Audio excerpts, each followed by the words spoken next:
Hey, what up, butt pirates? It's me, Chronic Jester. And a dude named Jack. And we are watching a Jack's Play video.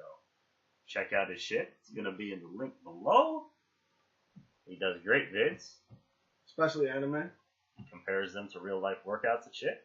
And this is a DBZ one. Dragon Ball Z. Should be totally unrealistic. Yeah. Would Goku and Vegeta's training work in real life? Hell no. Come on. That's... Unless we start creating like hyperbolic time chambers and shit. Come on.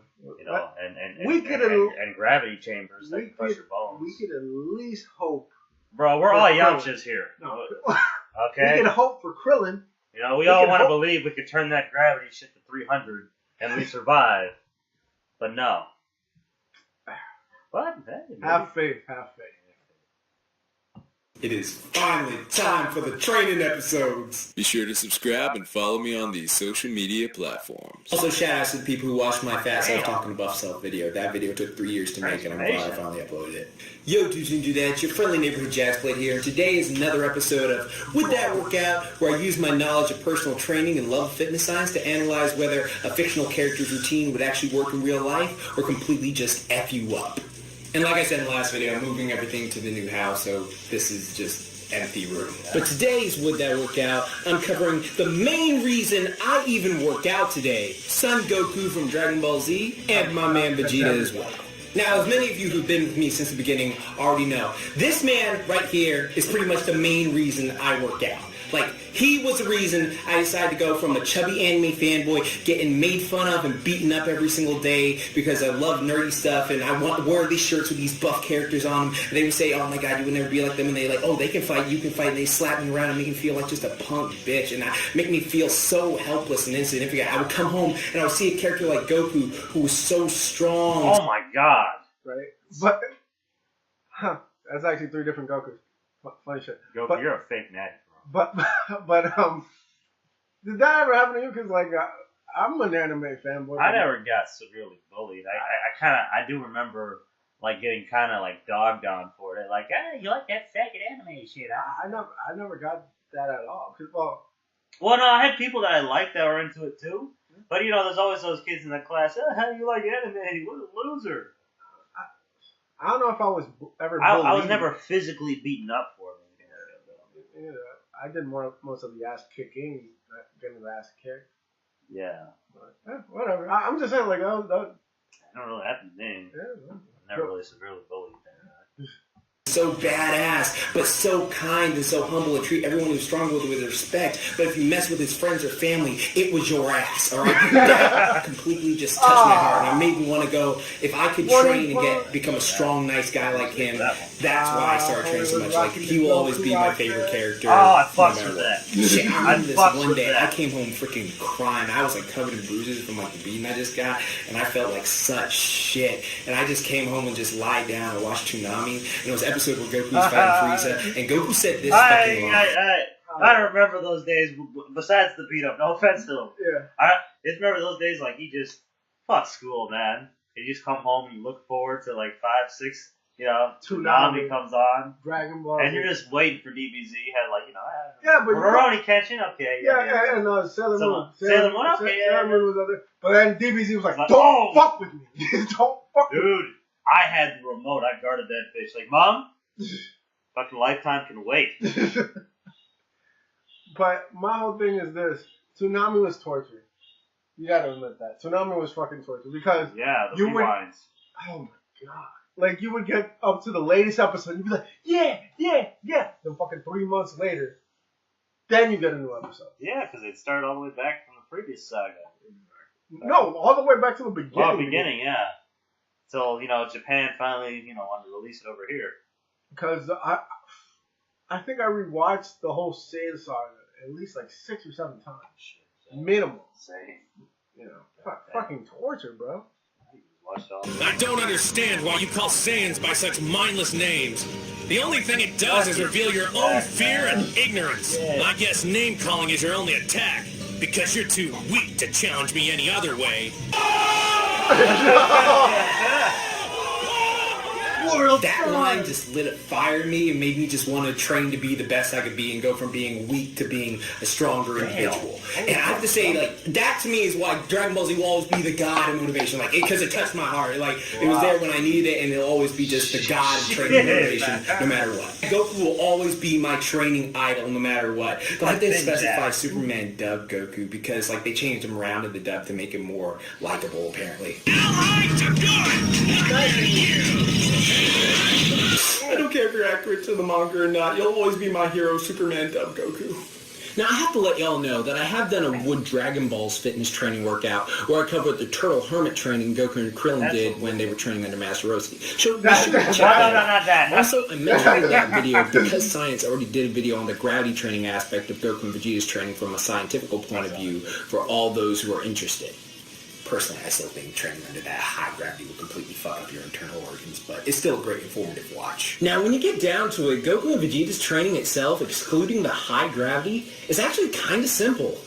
I do a lot of push-ups and sit-ups, and I drink plenty of juice. Honest to God, I took that to heart. As a matter of fact, I've been obsessively studying Dragon Ball Z's training for the last 13 years of my life since middle school. And if it wasn't for this damn torn rotator cuff I got back in 2013, then I probably would have been able to reach my goals faster, but I'm getting there steadily. When you get down to it, all Saiyan training really consists of is push-ups, handstand push-ups, sit-ups, key attacks, shadow boxing, sparring, dodge practice, some heavy-ass weightlifting, meditating, well, if you're Goku at least, and standing in the middle of nowhere screaming, the hell, Vegeta?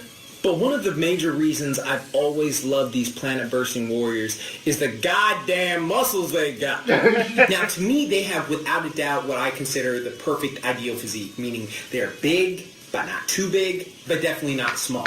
So I'll elaborate on that so some of you may be like, what the hell's he talking about? Let's take a look at folks like Brock Lesnar, Nappa, the Incredible Hulk. All of them are massive beasts of men with their muscle and size. But a lot of folks would say it's a bit much, unless they're legendary. Then we look at folks like Bruce Lee, and hell, even Saitama, whose muscles are incredibly well developed and complement their immense strength. But if they're just walking around town in baggy clothes that don't highlight their physique, they just look like the typical average Joe. Though I pray for any fool who dares to try to punk these two. I mean, that ass-whooping would be Broly-esque. But then we have folks like the Z-Fighters, who to me just have the perfect balance for aesthetics. They are incredibly muscular, but not so oversized that you think they gotta go sideways through doors. Again, they are big, but not too big, and definitely not small. I have had endless conversations with my friends over the years over who in real life has what we consider a Goku physique. And so far, we found a few. Also, I mentioned this before, but it's funny to see Vegeta's gradual muscle growth over the course of the series. Them gravity chamber gains! But would obtaining that type of physique be possible from the basic training I mentioned above? Get the hell out of here! I told you to leave! Well, let's see. Now, as I said, DBZ has been my favorite anime since childhood, so I've researched this for a decade plus now. Because to me, Goku's physique will be so sick to have, and when it comes to training like them, to get bods like them, the answer is honestly a yes and a no, I found. Mostly depending on your genetics. As I mentioned before, some folks can react really well to bodyweight exercises and get physiques that rival some bodybuilders, and other folks can get great strength. That would actually be Goku's body right there. Yeah. That black guy, like, good ass, yeah. What was that one martial artist's name? Michael Jai White. Yeah, Michael Jai White. He, like, oh yeah, that's true. Yeah, body-wise, he has a very Saiyan-esque body. Yeah, exactly.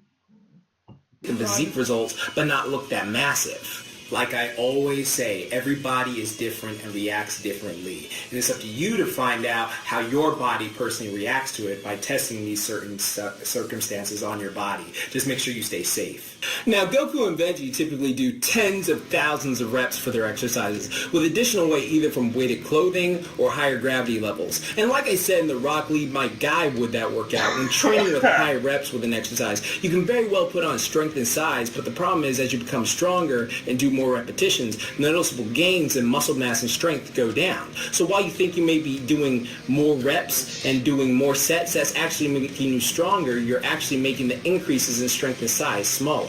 Basically, the more reps you can do and the higher you go with it, the smaller the increases in muscle mass and strength. These two blue gods can crank out millions of push-ups with good form with added weight progressively overloading the muscles. And for those of you who don't know what progressive overload is, it's basically the increase of demand on your musculoskeletal system. And that's just a fancy word for all the bones and muscles we use to support and stabilize our body. And it helps us continue to lift more, get stronger, and work our muscles harder than we are used to. Basically, it allows us to become buff. But more than likely, you can't do those insane amount of reps, and honestly, why would you want to when you can just lift more to do less? Now, we've already established Goku and Vegeta pretty much make themselves weigh more in various ways, but why do that instead of common strength training exercises like bench press, squat, deadlifts, and rows? Is there something about the simplicity of calisthenics that makes them superior to standard weights? To go back a bit, is it possible to get bodybuilder fitness model big from just your body weight without added weight? Again, yes and no, if you know what you're doing. Now, many calisthenic athletes have even admitted that standard weight training is more effective for putting on size because you can always adjust the weight to make it more difficult, isolate the muscle you want to grow, and progressively overload your muscles faster. But here's something that calisthenics has the standard weight training lacks.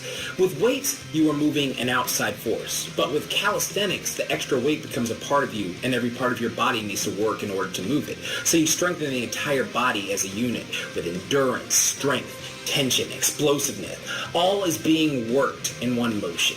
Practicing calisthenics will make you move better and more efficient, which will transfer to other things like lifting heavy weights and having more energy in your body since you have better range of motion and less muscular imbalances. For example, every single person, unless you have a disability, is able to do a bench press where you lay down, you press the weight up. Like everyone can do that. Like you don't need any training, but not every single person can do a push-up, like a standard push-up, like by itself. Just like how everyone can do a lat pull down. Like you're able to do a lat pull down, you're just grabbing the weight, pulling it down, but not everyone can do a pull up. Yeah, like it's just like a different level of like balance and strength. And then to a greater scale, not everyone can do freaking shoulder press. Like with any weight, like it just could be a super light weight, but not everyone can do a handstand push-up. Like that just requires so much core strength, balance, and like a great deal of strength to be able to master. Also, it's super convenient to be able to train anywhere instead of like Zoro with his big-ass ridiculous weights. Another bonus of calisthenics is the working of your stabilizing muscles. You work them partially when lifting weights, but not to the same degree as with calisthenics. These make you look extra ripped, especially if you have a lower body fat. Just look at Olympic gymnasts who have incredibly defined muscles, but such a low body weight. The defined stabilizing muscles make you look even bigger. The reason I'm not gay right now. Are you getting turned on? Yeah, but you're like, oh, yeah. This is what I call man-spiration. Oh. I'm just getting man-inspired, bro. Man-inspired? Yeah, it's inspiring. Yeah, right. Maybe we should do that. Because you have to balance yourself, and when doing calisthenics, to make sure everything is moving evenly. Also, it helps you figure out if you have any muscular imbalances, and if you do, you can figure out like, okay, what do I need to do to start fixing them and working them out. So mixing that sort of training with constant sparring and shadow boxing, which is already phenomenal cardio, their physiques are quite possible. Like I said, if you've mastered the three-leg stool of fitness, you can achieve most any goal. But remember, if you're just going for straight looks, aesthetics, bodybuilder-esque workouts will help with the weights because they'll get you there faster. Matter of fact, the majority of bodybuilders today are huge DBZ fans. Like I said before, one of my good friends once said, if Dragon Ball never inspired you to work out even just a little bit, you're not a true DBZ fan. But that was my video for today. I hope you enjoyed it. And Dragon Ball just is my main inspiration for working out. And Goku, or should I specify Superman dubbed Goku, will always be my biggest motivation and inspiration to just stay consistent and be the best I can be. I'll remember when we were up against Frieza and knew we couldn't win, and you just walked right up to him. And when everything seemed tough for me, I think of you walking forward, and it makes me strong. Couldn't have said it better myself. And for those of you confused by I keep saying Superman dubbed Goku and regular Goku, I made a video right here, or here you can check out wherever the thing goes. Remember, you can always follow me on my social media accounts below, and any support to my Patreon like really helps me out a lot. I really gotta do the Patreon video because like I have some solid rewards. Some of them are getting taken up, so be sure to check those out. And Voltron Season 2 is finally on Netflix, yo. I'm about to marathon that the rest of the day. So all I'm going to say to you is, remember like I always say, keep calm, booyah on, and don't forget, momentai. Now go have a great day. Go watch Voltron on Netflix. That shit is freaking awesome. But yeah, check this shit out. I keep forgetting this. subscribe to him. Let me subscribe to him. Yeah. But yeah, check out his shit. You know, give him a Patreon, like, comment, and subscribe. You know. Yep. Well, ladies and gentlemen, I'm gonna go jack off right now. You guys have a wonderful day. Toodaloo! Slap the shit out of you.